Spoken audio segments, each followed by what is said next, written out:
Hello, hello everybody. Welcome back.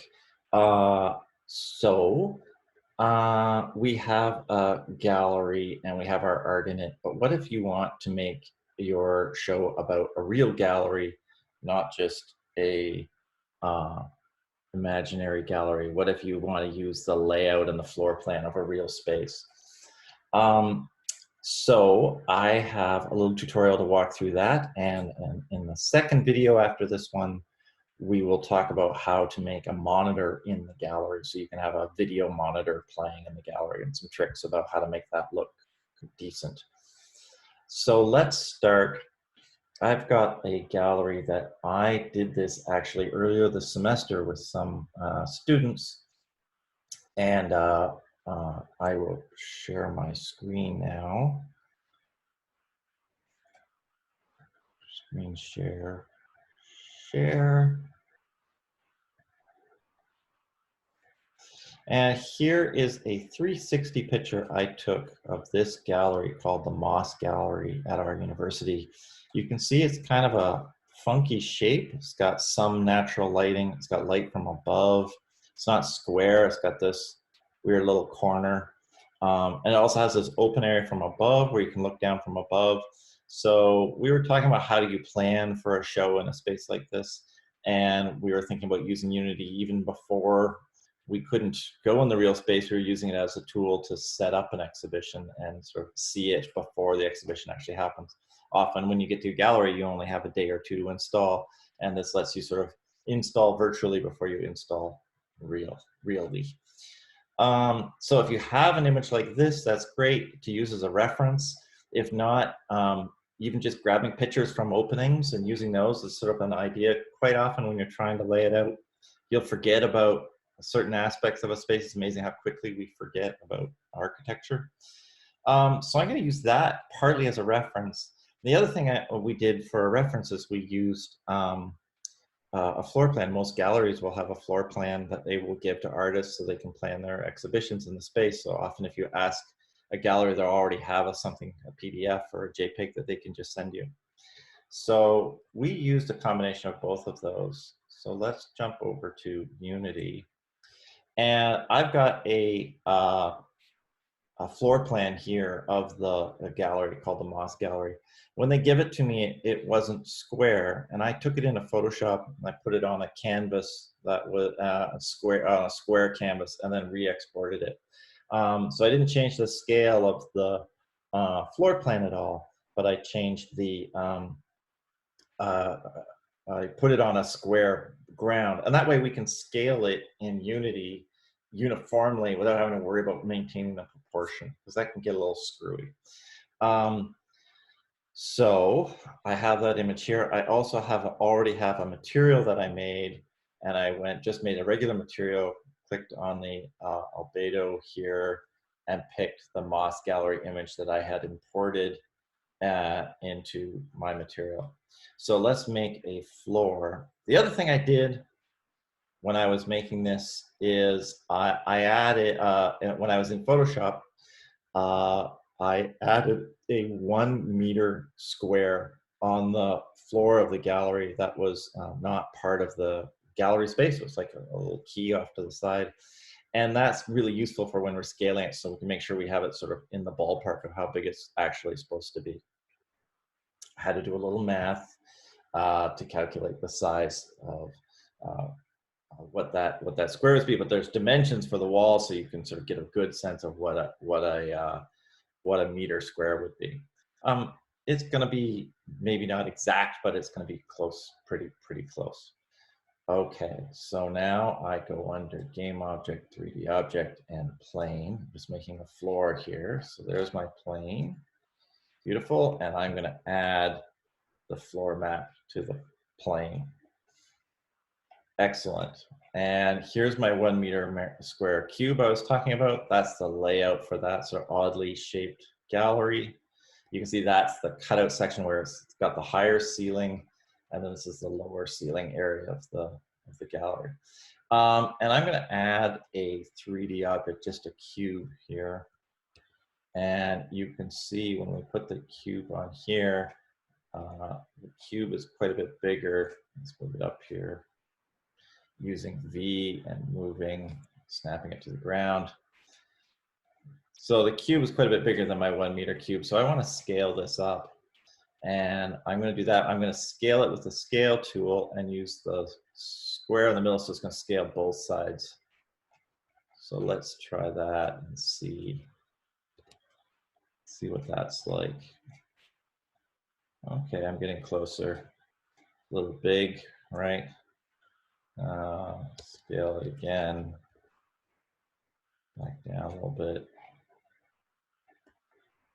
Don't go too far.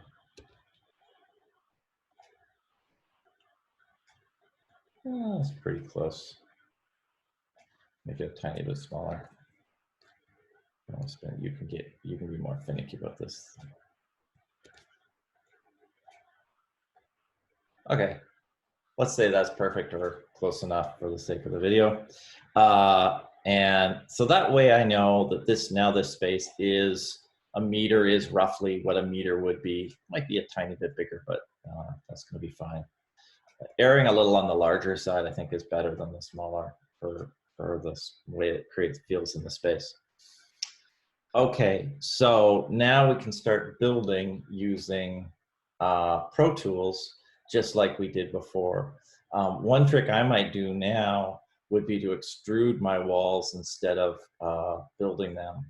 So one thing we can read here is lower ceiling height is 140 inches. 140 inches is about 3.5 meters.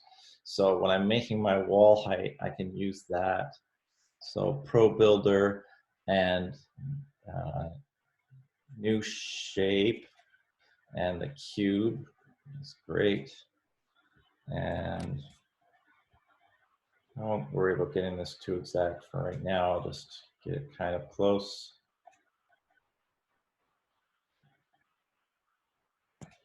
Okay. Beautiful. And I'm going to say, make sure I say build.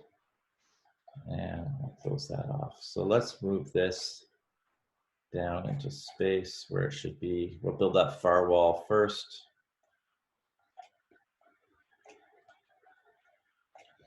First, I want to make sure it's snapped to the bottom, so I'm holding the letter V and moving and snapping it to the ground.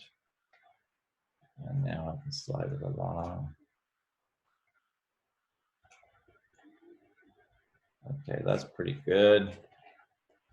Now let's look at that top. Actually, I was pretty close there. 3.5. It's a little bit big, so let's select the top edge. We want 3.5, which is about there.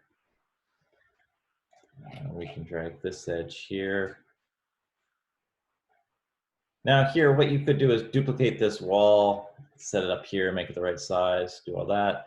I might be tempted to just start extruding now, so I'm going to hold down Shift and drag out. See how it makes that line at that edge, and now I can just move that. It's not gonna. It's unfortunate we can't use the local, but it'll still work. All right. So what you get here is a wall that's a slightly different width than the other wall. And if you really care about that, like when we go to extrude this way, let's go ahead and do that. I'm going to hold Shift again and move out. You can see my wall's getting paper thin now, so I could grab this and pull it out a little bit just to give me some width. Grab that, hold Shift again, hold Shift and extrude, hold Shift and extrude. Here it's going to be even. If I try and extrude this way, hold Shift, it's going to make this like weird negative space. So I might go back here, select just, so I'm going to the edge selector, selecting the edge, pulling that out. Now I could go back to face and shift and extrude this way. So you can see how you can sort of work your way around the gallery like that. Then I would go back in here and cut out these windows using the same technique we did in the last video. I would put in a couple columns here and drag those up. I'm gonna actually, like a good cooking show, jump over to my finished product. Sure, save that, why not? So here's my finished gallery using this similar technique. Let's move inside. So here I've put another picture of a kitty on the wall, and you can see this is the gallery space using that technique. Oh, one more technique that's useful for creating the floor of this second floor here. Let's jump back to the real gallery. Let's jump back to the other scene that we were just on. So for creating this area, you could do a different method here. So I'm going to go right, sorry, let's go here. I'm going to jump straight to the top view. So I just clicked on this gimbal so I could see the top. And I'm going to go back to ProBuilder. Instead of doing shape, I'm going to go new poly shape. And this lets me click on the points. It's great for something like this because I can really quickly and reasonably accurately draw this shape.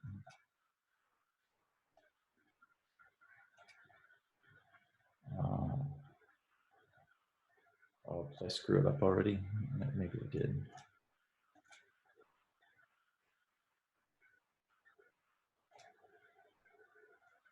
Oh, no, I didn't. There we go. So if you made a mistake, you can go and adjust these a little bit more, like maybe that's more like there. You get the idea. I'm going to switch it into 3D. I'm going to hit return when I'm done. And now I'm not even dragging, I'm just moving the mouse and it pulls up into the extrudes into another dimension. I click again, and now I have this 3D shape that I could use as the second floor. So the poly tool is great for tracing out a floor area that you need if it needs to be just the right fit. So back to Moss Gallery. Sure, save that. So here's the finished thing. There's that shape you can see that I made by using the poly tool. The floor here is a hardwood floor material that I grabbed off of the asset store for free. And you just have to say, yes, I want to tile it in the materials, and it will tile onto the floor. It was a little bit, you know, just play with the scale to get it sort of to look right, but it does a reasonable job of replicating what's happening in the floor. And let's look from here. You can see from here, looking around. Oh, we can play this too now. So here's the space. We can walk around, see what it's like.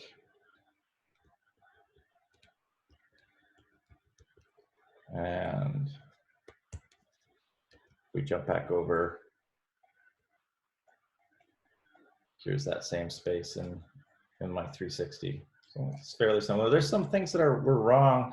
The post is actually further over in reality, and in the model, in the drawing, it's a little further back for some reason. Or this door is further over. The relationship between that post and the door, slightly wrong, but you know, certainly gets you close. Okay. So that's the end of this video. Hopefully that was useful. Yeah, using a floor plan to make a space in Unity is actually pretty simple. Next video, we'll make a monitor and put it in the space and light it and make it look good. Okay, bye.